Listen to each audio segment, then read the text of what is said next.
la conférence de presse de l'ancienne ministre, Muriel Pénicaud, qui a commencé qui était tout à fait brillante, qui avait du mal à lire son discours, alors attends, on va baisser un peu, qui avait du mal à lire son discours, et qui a fait un énorme lapsus, puisqu'elle a commencé à dire c'est une réforme pour le plein emploi, une réforme contre le chômage et pour la précarité. Contre la précarité, voilà. Je ne sais pas si vous vous rappelez de ça, elle avait une tête, bon, elle était livide en disant ça, parce qu'effectivement, ce premier lapsus était assez révélateur, finalement, de cette saignée qui se préparait. C'est-à-dire qu'on va attaquer les droits des salariés à l'emploi discontinu, mais pour leur bien. Au nom de l'emploi, au nom du plein emploi, au nom du fait qu'on va les sortir de cette précarité. Donc la guerre contre la précarité, depuis le début dans cette réforme, a passé par deux leviers. Le premier levier, c'est du côté patronal, c'est le bonus-malus, donc qui a été l'idée de pénaliser les mauvais patrons. Alors ça a pu plaire aux syndicats, ça a pu plaire notamment à la CGT. Alors la CGT est contre le bonus-malus, elle est uniquement pour le malus, mais malgré tout, bon, elle est à moitié d'accord, on va dire, puisqu'elle est d'accord sur le malus.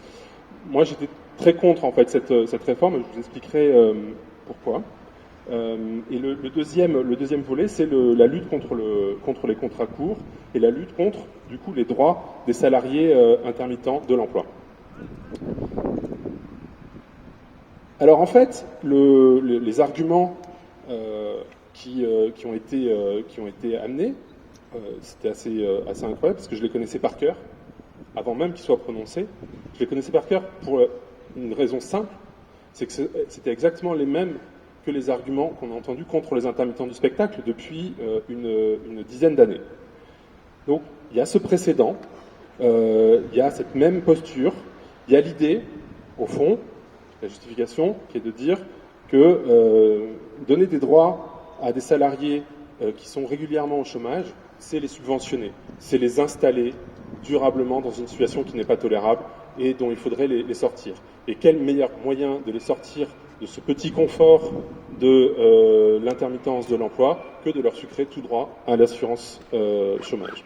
C'est quelque chose qui était déjà présent en 2003 à propos des intermittents du spectacle, déjà présent l'idée qu'il y avait les bons et les mauvais, qu'on allait trier les vrais professionnels qui avaient vocation éventuellement à rester, et puis les médiocres, les semi-amateurs, tous ces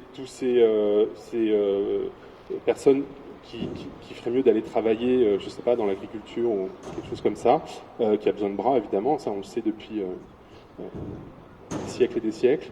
Et il y avait l'idée aussi que l'indemnisation, alors que l'emploi était précaire, que l'emploi c'était l'incertitude, c'était pas tolérable que l'indemnisation, elle, soit certaine. Donc il fallait rendre l'indemnisation incertaine, la plus précaire possible, en disant qu'il faut sécuriser l'emploi et précariser l'indemnité. Enfin voilà, et le tout allait bien sûr s'arranger, parce qu'on allait créer plein d'emplois stables, plein d'emplois de permanents, et que tout le monde y trouverait son compte. Le résultat de cette politique qui a été menée entre 2003 et 2016, par exemple, on le connaît, on a doublé les cotisations des employeurs du spectacle, toujours au nom du découragement. Évidemment, vous avez tous constaté depuis 2002, parce que c'était en 2002, que les employeurs du spectacle, depuis qu'on leur a doublé leurs cotisations salariales, ont tous embauché des CDI. L'intermittence a disparu, il n'y a plus de précarité, etc. Donc on voit bien qu'il y a quelque chose qui est absurde, parce que évidemment, c'est pas parce qu'un employeur, vous allez lui faire payer quelques euros de plus de l'heure ou quelques centimes de plus de l'heure à un technicien ou un artiste du spectacle qui va dire ah oui très bien, j'arrête tout, j'arrête l'intermittence, je prends que des CDI. C'est une vue de l'esprit d'économie, ça marche en théorie, mais en pratique, évidemment ça ne marche pas parce que les montants sont tellement faibles, on parle juste de cotisation d'assurance chômage, on ne parle même pas du salaire en entier, etc. Bon, je passe sur ce point. Donc on a fait cette réforme aujourd'hui, dont un des principaux volets, ça a été de réformer le mode de calcul de l'indemnisation. Donc je ne vais pas être trop technique, Mais en gros, ça signifie que toute période de chômage, entre deux emplois, va être payée par l'allocataire sur son indemnité journalière. Dès que vous avez un trou, vous avez une allocation en moins. C'est ça l'esprit général de la réforme. Alors cette réforme, elle a été dénoncée par le Conseil d'État. Ils viennent de remettre en place du coup un nouveau dispositif. Donc ils pensent avoir corrigé leur copie. Bon, on a de bonnes raisons de penser que ce n'est pas tout à fait le cas. Et en tout cas, moi, à titre personnel, je travaille avec la CGT et avec Maître Lioncan sur le recours au Conseil d'État pour montrer qu'il reste de gros problèmes sur cette réforme, des problèmes juridiques, des problèmes de légalité, donc au-delà des problèmes politiques dont on peut évidemment aussi parler. Alors juste un mot sur les pauvres patrons à qui on veut faire payer des malus. Pourquoi c'est une idée qui me paraît saugrenue? C'est parce que le principe de la sécurité sociale, le principe de cette solidarité et la force économique de la sécurité sociale, Bernard Friot a dû en parler hier, c'est précisément la cotisation sociale et l'idée d'une cotisation égale pour tous. Autrement dit, on ne fait pas payer plus cher les malades, on ne fait pas payer plus de cotisations aux malades qu'aux gens bien portants. On ne donne pas de bonus aux gens bien portants. On a besoin, pour financer l'assurance maladie, de gens bien portants qui jamais ne bénéficient de l'assurance maladie. C'est comme ça qu'on équilibre les comptes. D'accord ? C'est parce qu'on a des gens bien portants qu'on peut, le jour où vous avez une grave maladie, dépenser des milliers d'euros sur votre tête tous les jours pour vous sauver la peau. C'est comme ça qu'on finance les congés maternité. Si on faisait le raisonnement qui est fait par les réformateurs sur le congé maternité, écoutez, ce serait simple. Je ne vois pas pourquoi les hommes cotiseraient pour les congés maternité. C'est quoi cette histoire? Cotiser pour se protéger d'un risque qu'on ne court pas. C'est quand même incroyable. Bon, on devrait ne faire payer que les femmes en âge de procréer. Point. Elles devraient assumer elles-mêmes. C'est le même raisonnement. C'est ce raisonnement-là qui fait. Et pourtant, on paye tous, à tout âge, les congés maternité de tout le monde. Ce raisonnement, il est très important et c'est ce qui fait que c'est aussi extrêmement fort économiquement. C'est-à-dire on a des capacités économiques très fortes dans les systèmes de sécurité sociale grâce à ça, grâce à ce système. Donc si on commence à donner des bonus et des malus à ceux qui se comportent bien, des bonus à ceux qui se comportent bien, qui sont vertueux, qui font moins payer que d'autres, et des malus à ceux qui se comportent mal, eh bien on entre dans un système dans lequel, au fond, chacun paye pour sa pomme. D'accord ? Vous créez de la précarité, vous payez. Vous en créez pas, vous payez pas. Au fond, on rompt avec la logique de sécurité sociale qui fait que les bien portants payent pour les autres. Et qu'on est très content qu'ils soient bien portants, mais ils payent pour les autres. Okay ? Et là, l'assurance chômage, c'est la même chose. Les CDI, les cadres sont excédentaires, ils payent plus de cotisations qu'ils ne touchent d'allocations. C'est par nature que c'est comme ça.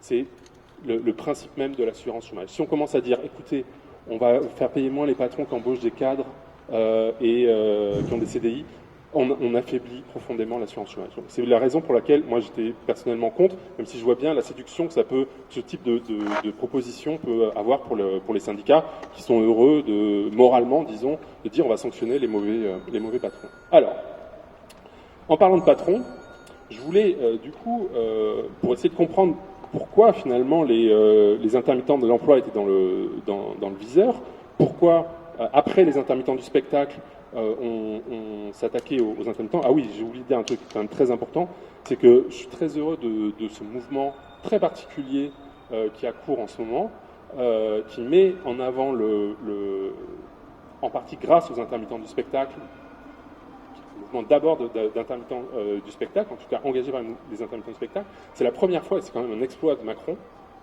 qu'il a mis les intermittents du spectacle dans la rue sans toucher au régime des intermittents du spectacle. Ça, c'est quand même extraordinaire. C'est le premier mouvement social où les intermittents du spectacle se mobilisent alors qu'il n'y a pas une virgule qui a été changée sur le régime des intermittents du spectacle. Bon, j'exagère un petit peu puisqu'il y a l'année blanche et que tout ça est compliqué et très angoissant, mais malgré tout, on voit bien qu'il y a une sorte de paradoxe. Et en même temps, ce paradoxe, on peut le résoudre assez facilement, c'est que les intermittents du spectacle ont très bien compris qu'ils étaient évidemment les prochains sur la liste. On s'est battu, moi le premier, j'ai écrit en 2014 des tribunes dans le monde pour expliquer que les intermittents du spectacle n'étaient pas des privilégiés, que quand on regardait vraiment les règles avec précision, on voyait que c'était adapté, mais qu'ils n'avaient pas de privilèges, c'est-à-dire que les conditions d'accès, 507 heures en 12 mois, c'était beaucoup plus dur que les conditions d'accès au régime général, par exemple, à l'époque, parce que le régime général, c'était sur 28 mois, c'était 610 heures en 28 mois, donc c'était beaucoup plus simple, finalement, d'accéder au régime général que d'accéder aux annexes. Il y avait plein d'arguments. Sauf que cet argumentaire-là, je crains que dans le futur, ce soit beaucoup plus dur de l'avoir. Parce que, effectivement, non pas parce que les intermittents ont gagné des privilèges, mais parce que, comparativement, on aura littéralement tué les intermittents de l'emploi. Et que toute forme d'intermittence de l'emploi va se traduire par des droits extrêmement réduits. Et donc, du coup, effectivement, les intermittents du spectacle vont devenir une réserve d'Indiens, protégés pour on ne sait pas combien de temps, dans un monde complètement décimé, dans lequel l'intermittence de l'emploi est décimée. Et donc, évidemment, ça sera beaucoup plus dur de défendre cette particularité des intermittents du spectacle si le contexte est celui-là. Donc les intermittents du spectacle sont très bien inspirés, à mon sens, de se battre contre la réforme de l'assurance chômage aujourd'hui, même s'ils ne sont pas directement concernés. Alors pourquoi les intermittents de l'emploi sont-ils dans le viseur? Pourquoi leur indemnisation pose-t-elle problème? La réponse que j'aimerais amener ici, et pour vous amener un petit peu de lecture, c'est parce que pour le patronat, la chose finalement la plus importante, c'est le chantage à l'emploi. Pourquoi le patronat attaque-t-il l'assurance chômage? C'est pour pouvoir avoir un chantage à l'emploi le plus efficacement possible. Le chantage à l'emploi, c'est une religion du patronat. Alors, souvent les sociologues les responsables politiques parlent du patronat comme ça, ou de la bourgeoisie, ou je ne sais pas quoi, de manière très abstraite, en leur attribuant des choses. Alors moi, je fais une chose très simple, c'est que j'ai lu les ouvrages de notamment d'Yvon Gattaz. Vous pouvez les faire passer si vous voulez. Il y en a des excellents. Donc Yvon Gattaz, je vous le présente en deux mots, c'est le papa de Pierre Gattaz, et il était lui-même, il dirigeait le CNPF, donc l'ancêtre du MEDEF, au début du premier septennat de Mitterrand. D'accord ? Donc c'est lui qui était à la manœuvre contre l'armée rouge qui arrivait sur les Champs-Élysées à ce moment-là, avec la gauche au pouvoir, etc. Bon. Et Yvon Gattaz, il ressemble un petit peu à Pierre Gattaz, hein, le verbe haut, il n'a pas peur enfin, il parle sans fil, disons. Et c'est très agréable d'avoir un patron qui parle sans fil parce qu'il dit tout ce qu'il pense. Il n'y a pas de diplomatie sociale, il n'y a pas de prudence, etc. Il dit tout ce qu'il pense. Alors vous pouvez lire, vraiment je vous conseille la lecture de son dernier ouvrage qui vient juste de sortir en 2020, et il commence à être un peu âgé, le Yvon, mais enfin il écrit toujours, il est académicien. Et c'est sensationnel parce qu'il vous explique tout. Il vous explique exactement ce qu'il y a dans la tête d'un patron. Alors, une petite citation pour commencer.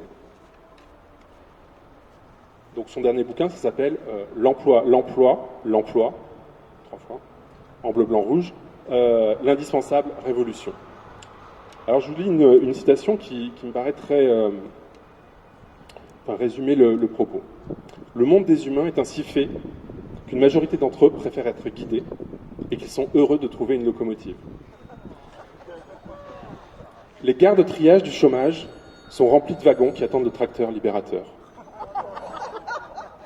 Dénoncer l'emploi salarié comme une calamité est une immense erreur. Merci aux employeurs d'employer.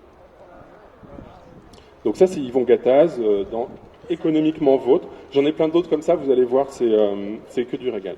Alors, une autre citation, cette fois-ci de François Hollande, puisque, effectivement, là, c'était un des enjeux du quinquennat de François Hollande, ça a été ce chantage à l'emploi qui a été fait par Pierre Gattaz. Je vous rappelais du PINS, 1 million d'emplois qui tendaient comme ça. Donc la question que je me pose, c'est quel est le prix de ce PINS? Il nous promet 1 million d'emplois, il promet à Hollande 1 million d'emplois, et donc en tendant ce PINS 1 million d'emplois, il sait qu'il tient quelque chose qui à la fois paraît extrêmement important pour les Français, d'accord, parce qu'on s'est mis dans la tête que la seule chose qui pouvait nous sauver, c'était l'emploi, et pour Hollande, parce que Hollande avait dit s'il n'y a pas de renversement de la courbe, je ne me représente pas, etc. Donc la clé politique du quinquennat résidait dans la main de Gattaz, dans ce PINS, en disant moi, j'ai les 1 million d'emplois, est-ce que vous serez prêts à en payer le prix? Et donc c'est ce prix que j'essaye d'explorer ici. Quel est le prix de ce 1 million d'emplois? Alors, citation de François Hollande. À Mitterrand, Yvon, donc le papa, Yvon prétendait qu'il allait créer des centaines de milliers d'emplois avec des contraintes allégées. À moi, Pierre en promet 1 million. La méthode n'a pas changé, même si le fils a doublé la mise du père. Et donc, effectivement, Pierre Gattaz, pendant tout le quinquennat Hollande, a joué de cette promesse en tenant symboliquement dans la main finalement le sort des Français.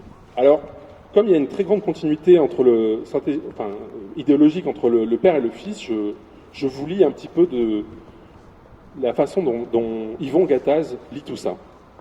En fait, dès les années 80, la cause de l'emploi, la bataille pour l'emploi, ça devient la colonne vertébrale du discours d'Yvon Gattaz. Il le martèle. Il le martèle en disant notamment dans Les patrons reviennent, ce truc-là qui date de 88, pardon, il y a un chapitre qui s'appelle « L'emploi, l'emploi, l'emploi ». Il reprend mot pour mot une tribune qu'il avait publiée en 86, qui s'intitulait « L'emploi, l'emploi, l'emploi ». Et comme si ça ne suffisait pas,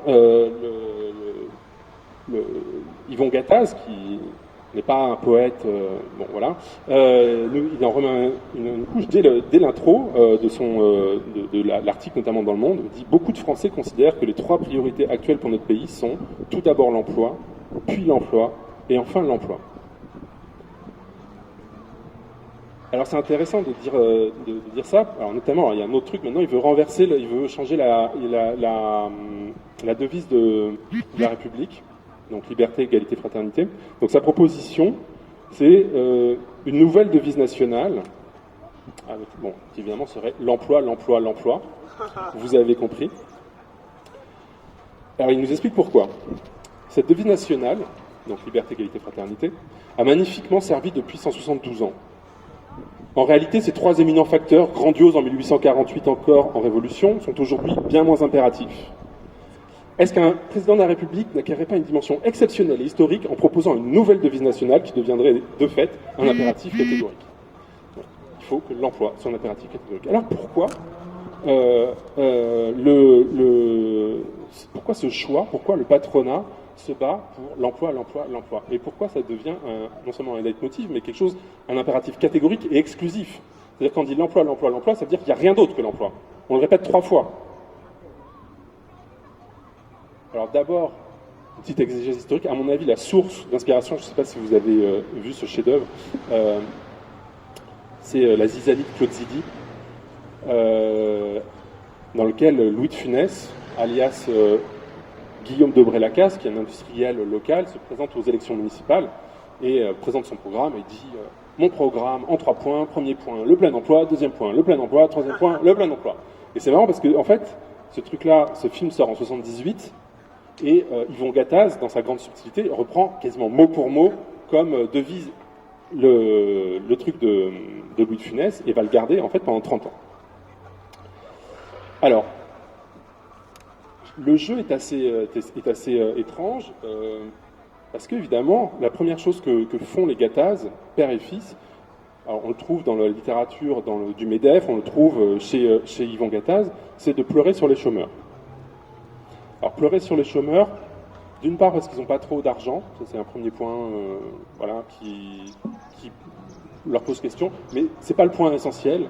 Le point essentiel, c'est que avoir un emploi, je vous cite, avoir un emploi, ce n'est pas simplement avoir un salaire, c'est d'abord avoir un travail, une dignité, une existence sociale. C'est aussi avoir une reconnaissance, des amis, des collègues, et œuvrer pour la collectivité.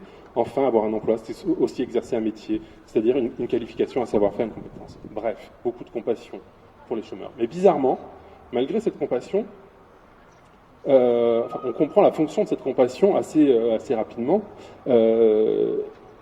Cette compassion, en fait, c'est simplement l'idée de mettre en scène la terreur que pourrait représenter le chômage dans le cadre d'un chantage. Pour dire, faites bien attention, ce qui vous pend au nez, c'est ça.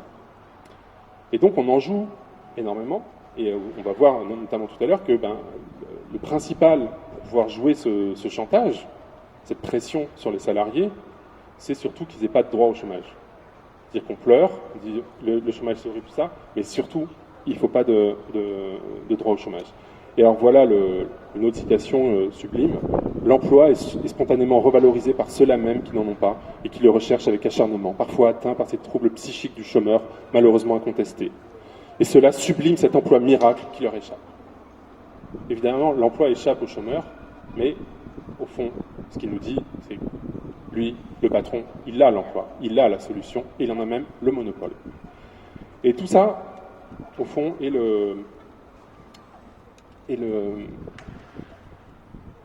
l'objet d'un chantage. Alors, c'est pas simplement un chantage, c'est quasiment une religion. Alors, il y a un passage qui est très drôle. C'est qu'il commence à parler à un moment donné du futur de l'emploi. Il y a beaucoup de théoriciens sur le futur de l'emploi qui imaginent qu'au fond, on va pouvoir retrouver un peu le modèle grec de l'esclavage, dans lequel on est libéré du travail parce qu'on est des esclaves, sauf que nos esclaves seront des machines. Alors il y a tout un tas de philosophes comme ça qui réfléchissent et qui au fond décrivent un monde idéal dans lequel on a des esclaves, mais ces esclaves ne sont pas des humains, donc à la fois c'est pas si grave d'avoir des esclaves machines qui produiront tout ce dont les humains ont besoin. Alors Yvon Gattaz lit ce truc-là et dit non, c'est pas possible, comment ça ne peut pas arriver. Donc même un monde dans lequel au fond des machines créeraient tous les besoins des humains, il trouve ça horrible. Alors il dit les emplois disparaîtraient, sauf quelques-uns très évolués, les hommes seraient condamnés à l'inaction et seraient nourris par leurs robots pensants.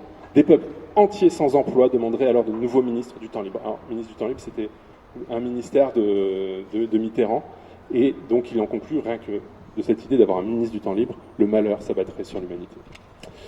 Donc voilà, on a une expérience de pensée qui montre que finalement, ce serait intolérable pour un patron, pour un Gattaz, d'avoir un monde dans lequel les machines feraient tout le travail pénible et produiraient tout ce qui est utile aux hommes. C'est insupportable, on comprend bien pourquoi, parce que dans ce cas, le patron n'a plus aucune utilité. Et que donc, ce serait important d'avoir cet emploi, enfin, en tout cas, c'est inconcevable de ne plus avoir cet emploi et surtout ce chômage qui est la source de toute la puissance du patronat. Alors, évidemment, on en vient au prix de l'emploi à tout prix, on en vient au prix que réclament les Gattaz avec leurs pins ou avec leurs promesses d'emploi. Le chômage est un cancer qui ne se guérit pas facilement. Mais nous avons aujourd'hui un arsenal de médicaments. Il est indispensable de les employer tous, même si certains provoquent quelques réactions secondaires plus ou moins bien supportées. Voilà, et donc on en vient à l'emploi à tout prix. Donc il parle de l'Allemagne, je vous passe les citations parce qu'il y en a trop, mais en disant l'Allemagne c'est fabuleux parce que les Allemands ils chouinent moins que les Français, ils sont très attachés à leur emploi, ils ont accepté en gros les réformes Hartz, etc., de précarisation globale, et puis comme ça on est content, on a le plein emploi en Allemagne.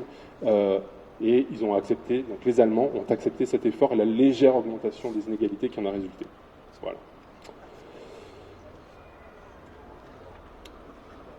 Alors le prix de l'emploi à tout prix.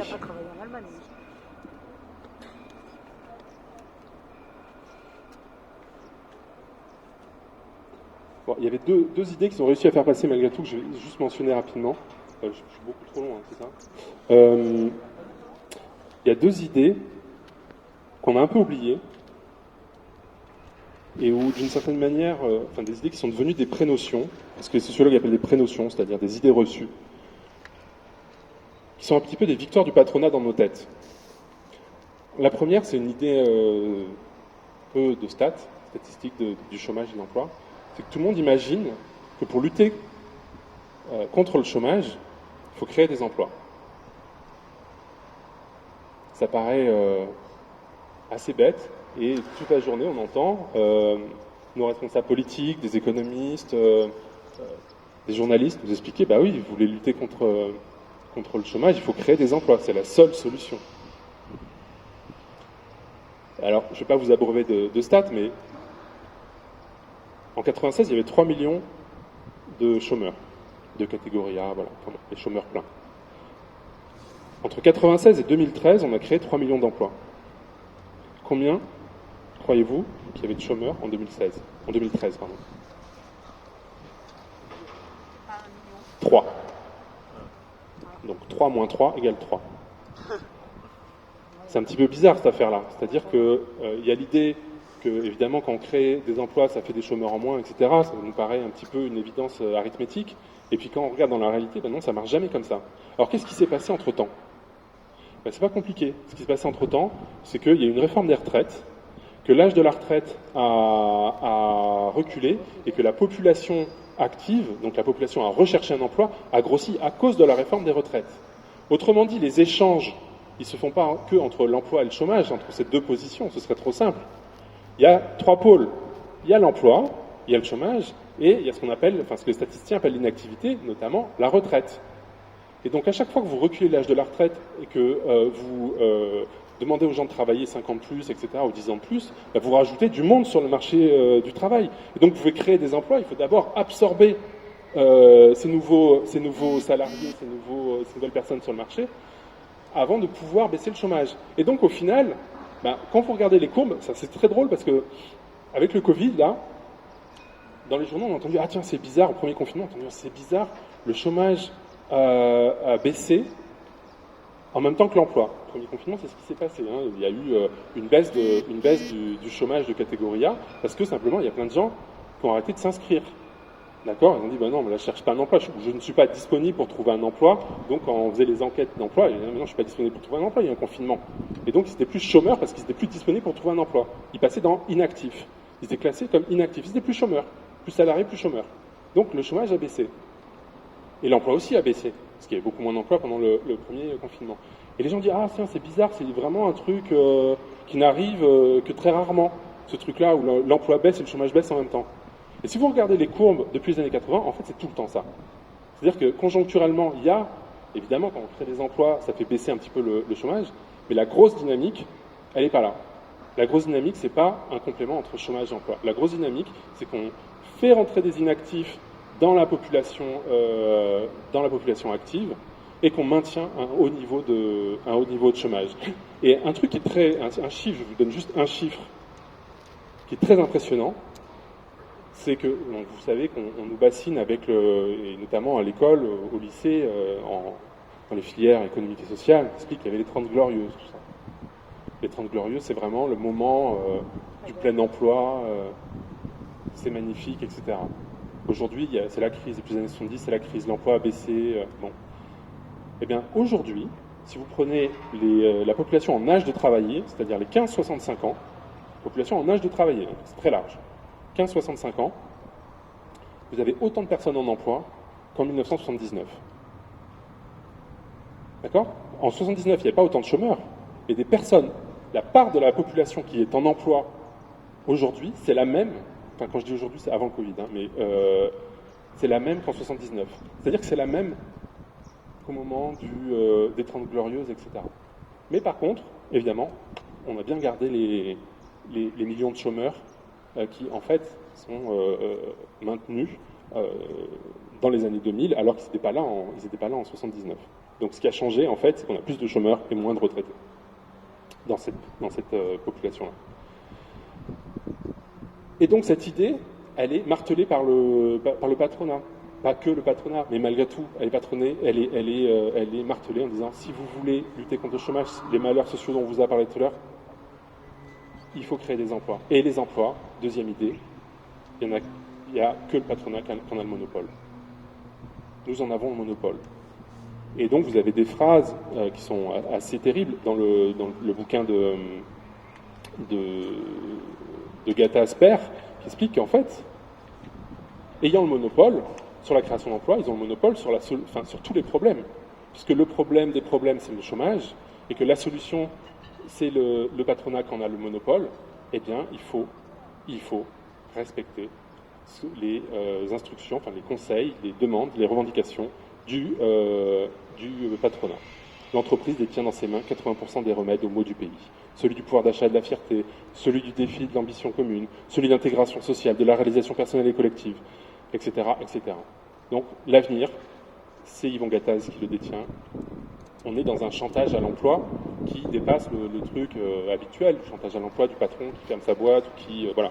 Là, c'est un chantage à l'emploi à l'échelle nationale qui dit à tous les salariés, je détiens la clé maintenant, vous acceptez mes conditions. Alors les conditions, c'est quoi? Je ne vais pas être trop long, mais il y a quatre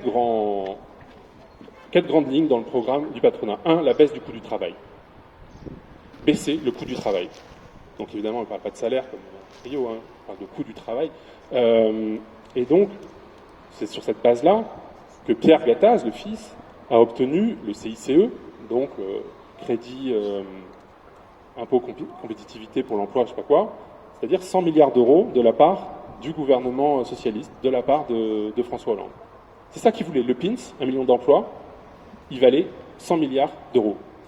C'est des sommes évidemment gigantesques, d'accord? Et ça a été un cadeau de l'État au patronat français pour baisser le coût du travail, au nom de cette revendication d'emploi.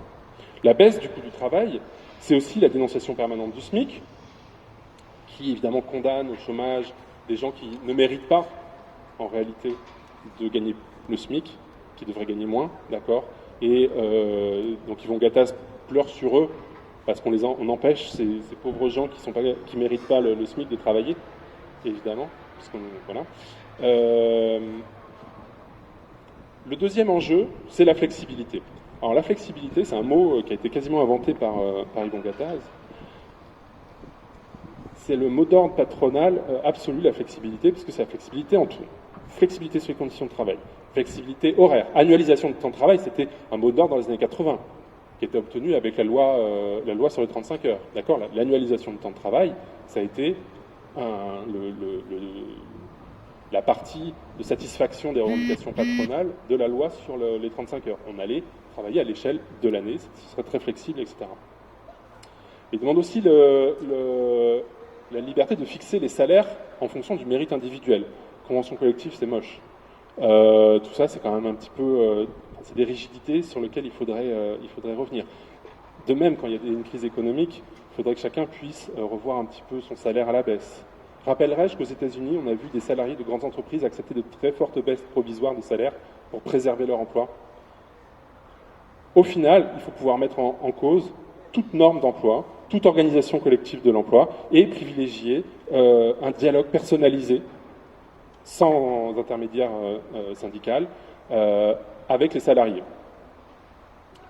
Et ça, d'une certaine manière, c'est la loi El Khomri.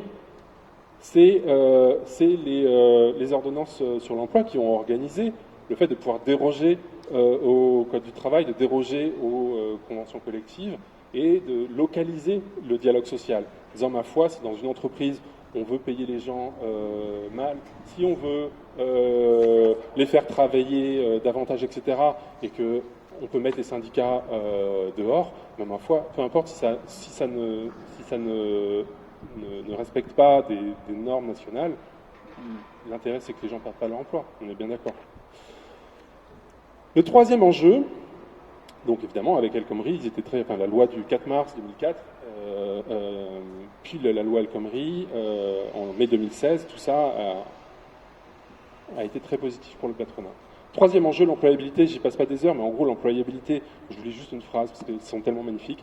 Le mot dérivé du mot emploi est moderne et employabilité, qui n'est pas assez employé lui aussi. C'est la capacité à être employable, donc à être employé. Capacité majeure à développer chez les mineurs. Jeunes, cultivez sans cesse votre employabilité. Donc derrière ça, il y a l'idée, bon, j'y reviens pas longuement, mais de mettre au service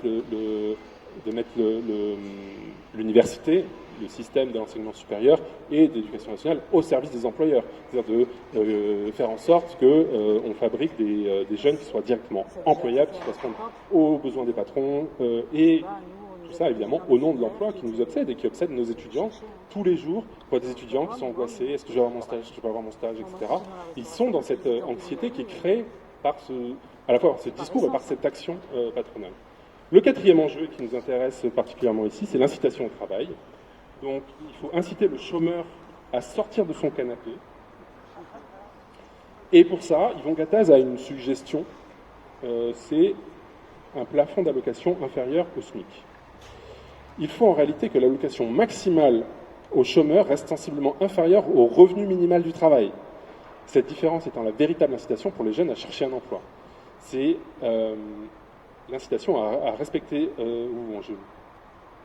c'est l'incitative à respecter sans céder aux appels. Voilà, il faut, ma phrase est mal recopiée, il ne faut pas céder aux appels larmoyants d'aide croissante aux sans-emploi.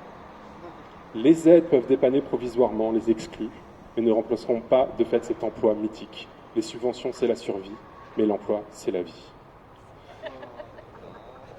Voilà, et donc du coup, vous avez compris que l'assurance chômage, il faut surtout la limiter au maximum. Et je termine cette évocation d'Yvon Gattaz par sa devise « Tout salaire mérite travail ».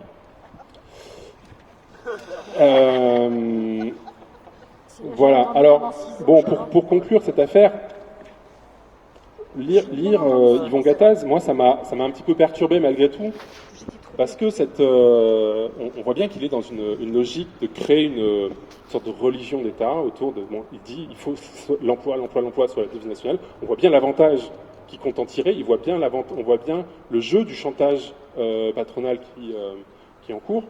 Et malgré tout, la difficulté, c'est que on voit bien qu'on est sensible à ce chantage et qu'on peut l'être. Évidemment, une usine qui ferme, c'est des ouvriers qui perdent leur emploi. On voit bien le cortège de saloperies qui va avec le chômage, etc. Et du coup, moi, il me semble que,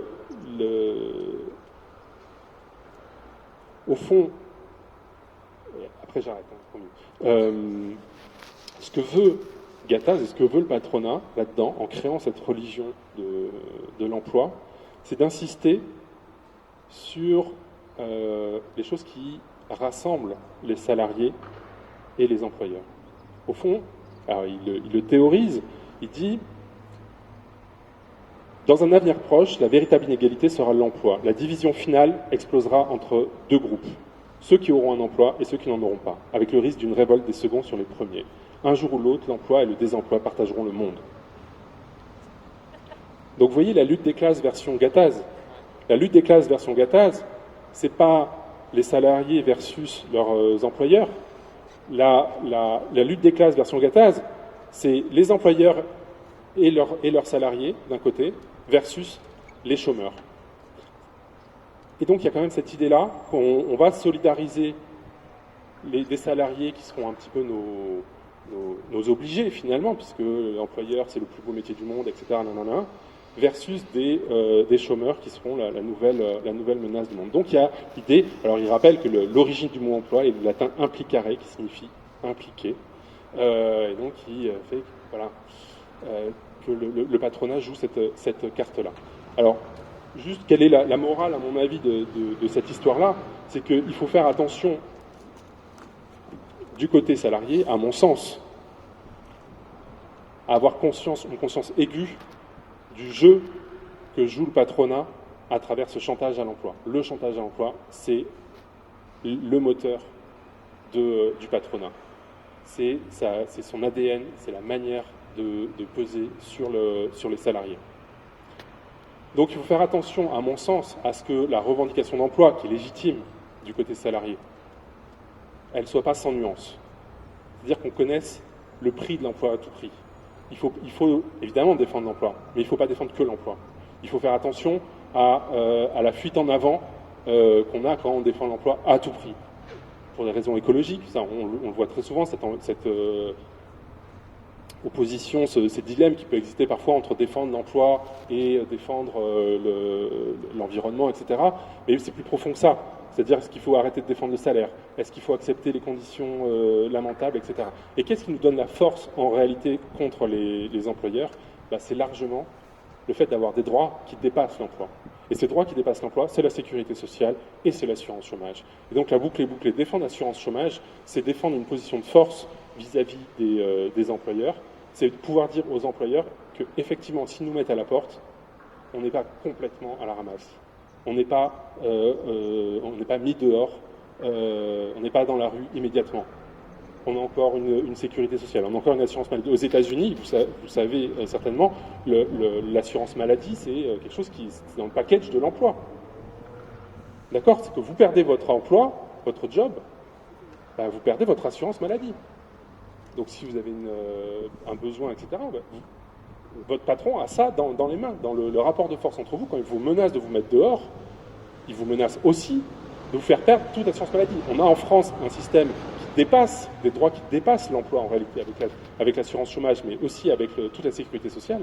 C'est important d'avoir conscience que tout ce qui dépasse l'emploi, tous ces droits des salariés qui dépassent l'emploi, ont une importance vitale, à la fois hors de l'emploi, mais aussi dans l'emploi, dans le rapport que les salariés ont avec leurs employeurs. Je vous remercie.